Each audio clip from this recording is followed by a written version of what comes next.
selamat datang di Dila Podcast. Tempat ngobrol santai, berbagi cerita, dan tentunya mengupas topik-topik yang menarik yang dekat dengan kehidupan mahasiswa. Aku Cindy dan hari ini aku nggak sendirian. Ya, aku Tata yang bakal nemenin kalian semua. Pokoknya kalian siapin deh cemilan, kopi, ataupun tugas yang belum kelar karena obrolan kita ini bakal seru banget hari ini. Betul banget. Dan ada aku juga, Marsha, yang akan memberikan jawaban dan pertanyaan yang mungkin itu bakal penasaran bagi para penonton dan pendengar. Betul banget, Kak. Oke, jadi hari ini kita kedatangan tamu yang spesial dari Men Kreatif, yaitu sebuah agensi yang bergerak di bidang komunikasi dan industri kreatif. Boleh beri tepuk tangan yang meriah teman-teman semua. Langsung saja kita sapa narasumber kita hari ini. Boleh beri tepuk tangannya. Silakan, Kak. Oke, silakan duduk. Oke, gimana kabarnya? Kak Deborah, Kak Rahel, Kak Akim.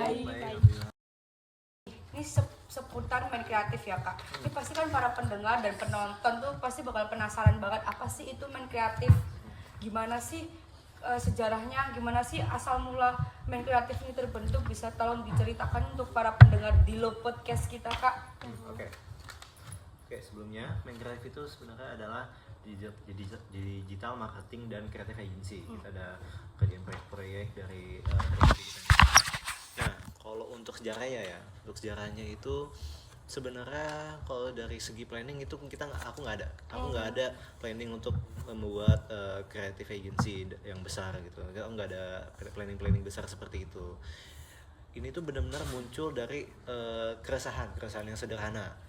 Jadi kan kita mahasiswa ada ide kreatif, ada inisiatif untuk belajar kita juga giat, tapi kita tuh nggak ada wadahnya, kan, otomatis aku dan teman-teman mulai ambil proyek kecil-kecil, dan dari situ kita dapat pengalaman dari cara mengelola klien, cara mengelola tim gitu-gitu, dan akhirnya berkembang deh jadi main kreatif yang sekarang. Ngomongin proyek nih Kak, kalau udah proyek masuk nih, seperti apa sih prosesnya nih Kak, boleh jelasin nggak nih?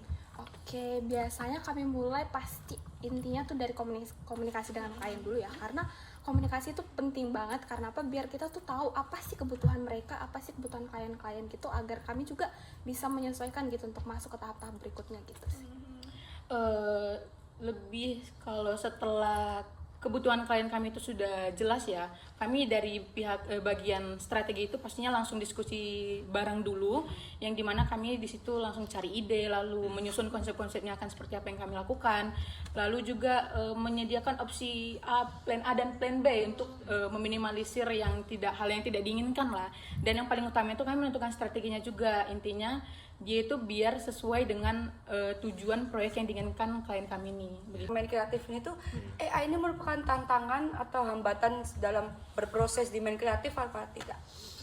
Kalau bilang hambatan, sebenarnya ini ngebantu membuat pekerjaan lebih efisien ya.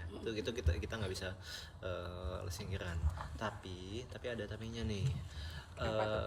Soalnya soal kreativitas, cara memahami klien, memahami manusia, itu tetap kita memutuskan. Keputusan itu juga tetap kita, soalnya itu sesuatu yang manusiawi dan nggak bisa digantikan oleh AI, apalagi ide sama kreativitas itu nggak bisa. Iya, karena AI kan nggak ada perasaan Iya, kan, iya. Jadi emang harus kita sendiri yang menanggapi itu. Iya. Oke, kita sudah tiba di akhir acara. Dan ucapkan terima kasih kepada tim Men Kreatif, Seru baik banget dari pembahasan Kak kali Akim, Kak Rahel, ini. dan Kak Deborah. Terima kasih sudah sharing hari ini. Ya, semoga bermanfaat Sangat ya. bermanfaat sekali hari ini apa yang sudah kita dapatkan, dan semoga teman-teman juga mendapatkan hal-hal yang baik dari teman-teman. Benar. Cindy Dan aku Tata.